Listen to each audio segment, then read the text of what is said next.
Preacher friend of mine sent me a link and asked me if I would watch the message and then comment.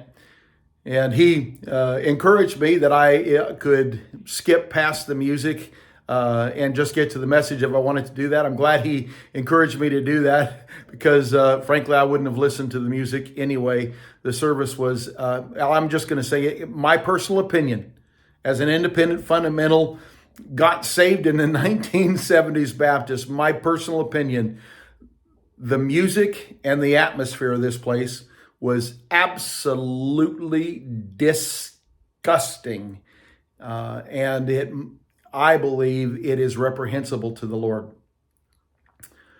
I did listen, though, as I was skipping through the music, I got to listen to a couple of minutes of their announcements before we finally got to the message, and I did because a friend of mine asked me to. I spent some time watching the service. At least I wanted to be able to watch it with enough and pay enough attention so that I could give a comment for him.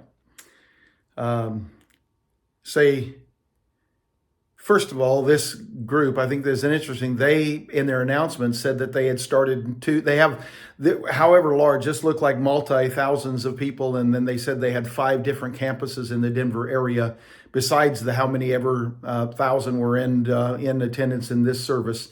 It was, the atmosphere and all that was incredibly disgusting, very, very, in my opinion, worldly, wicked. The pastor and all of the staff, everybody in it, was dressed in a worldly, casual, wicked way. Nothing meant to please God, nothing meant to show any kind of reverence for God, just something that would completely entertain people. In their announcements, they talked about 2 church plants they started. One is in the Tampa area. I couldn't remember where the other one is, but they made this announcement. Each one of them they began these churches, local churches, with 1,000 in attendance per church plant, so-called church plant. Then the pastor began his message, and after spending some time doing some Bible calisthenics, and he does talk about, got to be careful how I say this because someone's going to condemn me to hell for my message, and people are going to walk out. And he said, when I preached it last night, people did walk out before I finished. And so he asked people to stay until the end of the service, because at the end of the service, he was going to give a couple illustrations that would scare them to death. And all of that. I will say I did pay attention. I wanted to watch it closely enough and pay enough attention to it so that I could give some comments for my friend, which I did. And the one comment that the one thing the man said that I think made the difference in his entire speech was when he said, "Keep your separation of church and state to yourself," which I believe is the problem in the world in which we live today. Is that Religion believes that it's religion's responsibility to make people behave, and they use government to do that.